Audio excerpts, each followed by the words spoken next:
اس دنیا میں آنے سے پہلے بھی ہم ایک زندگی گزار آئے ہیں اور بدقسمتی سے اس کا تصور بہت کم لوگوں کو حاصل ہے، اور عہد حاضر کے جو ریشنلسٹ قسم کے اقلیت زدہ میں کہتا ہوں انہیں، یا اقلیت گزیدہ، اقلیت سے ڈسے ہوئے لوگ، وہ ان چیزوں سے اباع کرتے ہیں، دور بھاگتے ہیں۔ ہماری پہلی تخلیق ہوئی تھی عالم ارواح میں، الارواح جنود مجندہ، لشکروں کے لشکر تھے۔ آدم سے لے کر آخری انسان جو دنیا میں پیدا ہوگا قیامت تک، سب کی ارواح عالم ارواح میں پیدا کر دی گئی۔ وہاں عہد لیا گیا، الست بربکم قالوا بلا، کیا میں تمہارا رب نہیں ہوں، مالک نہیں ہوں؟ ہم سب نے عہد کیا تھا، کیوں نہیں؟ شہیدنا، ہم گواہ، یہ عہد الست۔ اور ظاہر بات ہے کہ عہد جو ہوتا ہے، جب تک انسان کو اپنی ذات کا شعور نہ ہو، خود شعوری نہ ہو۔ آپ دنیا میں معاہدہ کرتے ہیں تو کہتے ہیں کہ بقائمی ہوش و حواس میں یہ عہد کر رہا ہوں، معاہدہ کر رہا ہوں، تو ظاہر بات ہے کہ اس وقت ہم تھے اور ہوش و حواس کے ساتھ تھے، خود شعوری کے ساتھ تھے، لیکن صرف ارواح تھی، جسد نہیں تھے۔ اور یہی ہے وہ مقام جس کے بارے میں حضور نے سے جب پوچھا گیا کہ متى وجبت لک النبوۃ یا رسول اللہ، اللہ کے رسول آپ کو نبوت کب ملی؟ تو آپ نے فرمایا والآدم بین الماء والطین، ابھی آدم کا حیولہ جو ہے ابھی گارا گوندھ ہی رہا تھا، پانی اور گارے کے درمیان ہی تھے آدم، کہ میں اس وقت بھی نبی تھا۔ عالم خلق کا ابھی آغاز نہیں ہوا، ابھی عالم ارواح میں بھی جو تمام ارواح ہیں وہ اپنی امتیازی شان کے ساتھ ہیں۔ روح محمدی صلی اللہ علیہ وسلم، جس سے اگر نور محمدی کہیں تو غلط نہیں ہے، اس لیے کہ ارواح کا جو مادہ تخلیق ہے وہ نور ہے، جیسے فرشتوں کا مادہ تخلیق نور ہے۔ مسلم شریف میں حضرت عائشہ صدیقہ رضی اللہ تعالی عنہ سے روایت موجود ہے، اللہ نے فرشتوں کو نور سے پیدا کیا۔ روح، فرشتے روح ہیں، ارواح ہیں، روح القدس، روح الامین، اور ارواح انسانیہ بھی روح ہے، یہ سب ان کا مادہ تخلیق نور ہے۔ اس وقت ہم پیدا کیے گئے، صرف ارواح کی شکل میں ہم سے عہد لیا گیا اور پھر سلا دیا گیا۔ یہ پہلی موت تھی جو ہم پر وارد ہوئی ہے اس دنیا میں آنے سے پہلے، اس لیے کہ سورہ مومن کی ایک آیت میں فرمایا گیا ہے کہ جہنم میں لوگ جو ہیں فریاد کریں گے، ربنا امتنا اثنتین واحییتنا اثنتین فاعترفنا بذنوبنا فہل الی خروج من سبیل۔ اے اللہ، تو نے ہمیں 2 مرتبہ مارا، 2 مرتبہ زندہ کیا، تو اب ایک مرتبہ اور صحیح، کہ یہاں سے نکلنے کا بھی کوئی راستہ ہے کہ نہیں؟ اتنے مراحل سے تو ہمیں لے کر آیا ہے، ایک مرحلہ اور سی۔ تو یہ 2 موتیں کون سی ہیں؟ پہلی موت وہ تھی جب ارواح کو موت کی نیند سلا دیا گیا۔ پھر عالم خلق، جسے آج سائنٹسٹ کہتے ہیں، جس کا نقطۂ آغاز ہے بگ بینگ، عالم ارواح اس سے پہلے کی شے ہے، اس تک سائنس نہیں پہنچ سکتی، وہ سائنس سے ماوراء ہے۔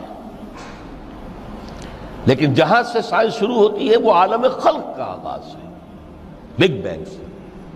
وہ پھر مختلف مراحل، تنزل کے مراحل بھی آئے، ارتقاء کا مرحلہ بھی آیا، تفصیل میں جانے کا موقع نہیں ہے۔ بہت سے تنزلات کے مراحل اور بہت سے ارتقاء کے مراحل طے کر کے آدم تیار ہوا ہے۔ حضرت بیدل نے رحمت اللہ علیہ بہت خوبصورت شعر کہا ہے، ہر 2 عالم خاک شد تا بست نقش آدمی، اے بہار نیستی از قدر خود ہوشیار باش۔ یہ پوری جو بھی کائنات کا جو سلسلہ شروع ہوا، بگ بینگ، اور بہت بڑے بڑے جو ناری کرے تھے جن کی کہ حرارت کا جب تذکرہ کرتے ہیں سائنسدان تو trillions and trillions of foreign height, یہ ان کی اس وقت اس کی جو حرارت کا عالم تھا۔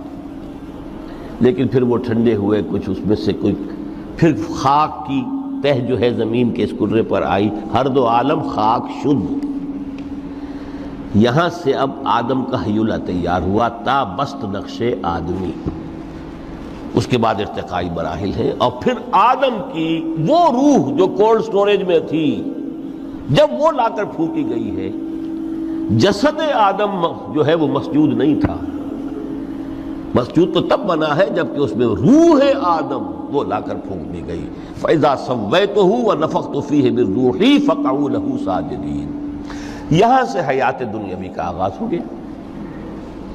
پھر وہ سلسلہ تناسل ہے، آدم اور حوا کی نسل میں سے ہر بچہ 4 ماہ کے بعد جب اس کا ایک حیولہ رحم مادر میں تیار ہو جاتا ہے، حدیث ہے متفق علیہ عبداللہ ابن مسعود سے رضی اللہ تعالی عنہ، اور جس کے اندر آغاز میں وہ کہتے ہیں کہ حضور نے ہمیں یہ بتایا وَهُوَ الصادق المصدوق، دیکھنا تم کہیں شک میں نہ پڑ جانا، محمد کون ہے؟ الصادق المصدوق، جو سچے ہیں، جن کی سچائی کی اللہ گواہی دیتا ہے،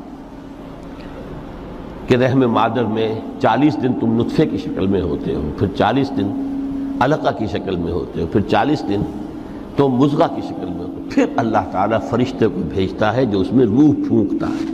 وہی عمل جو آدم کے جسد حیولہ کے ساتھ ہوا تھا، ہر ابن آدم اور بنت آدم کے لیے وہی عمل ہے کہ جو رحم مادر میں 4 مہینے کے بعد دہرایا جاتا ہے۔ یہاں سے حیات دنیاوی شروع ہوئی، پھر موت، یہ دوسری موت ہے۔ اب پہلی موت تو وہ تھی، لیکن دوسری موت یہاں سیپریشن ہو جائے گی۔ جو زمین سے آیا تھا تخلیقی مادہ، وہ جسم میں زمین میں گیا، گل سڑ کر ختم ہوا۔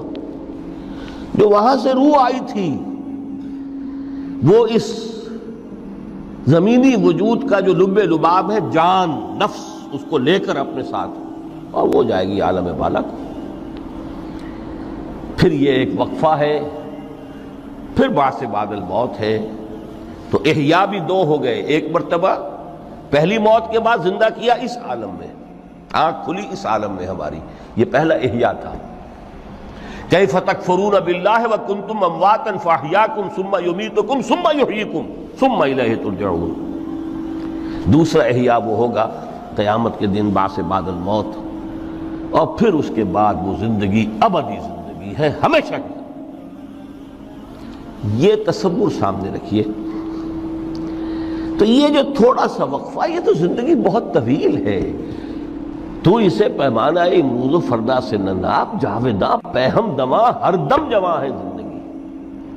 اس میں یہ وقفہ جو ہے، خلق الموت والحیات لیبلوکم ایکم احسن عملا، یہ اس جسد کے ساتھ اس روح کا اتصال، اور یہ 30 40 50 60 70 80 100 برس کی عمر، یہ ایک وقفہ ہے، یہ امتحانی وقفہ ہے، تمہیں جانچا جا رہا ہے، پرکھا جا رہا ہے۔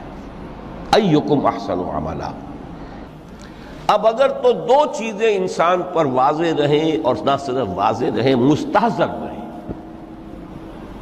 واضح تو ہو جاتی ہے ایک چیز، پھر آدمی بھول جاتا ہے، تو کوئی فائدہ نہیں دیتا اس کے۔ مستحضر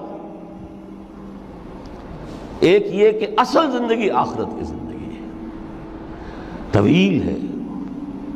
بل توسرون الحیات الدنیا والآخرۃ خیر وابقیٰ، کلا بل تحبون العاجلہ وتذرون الآخرہ۔ تم اس عاجلہ کو پسند کرتے ہو، اس دنیا کی زندگی کو تم ترجیح دیتے ہو، جبکہ آخرت ہے جو باقی رہنے والی ہے، ابدی۔ اگر تو یہ معلوم ہو، جیسا کہ سورہ عنکبوت کی آیت کے حوالے سے میں نے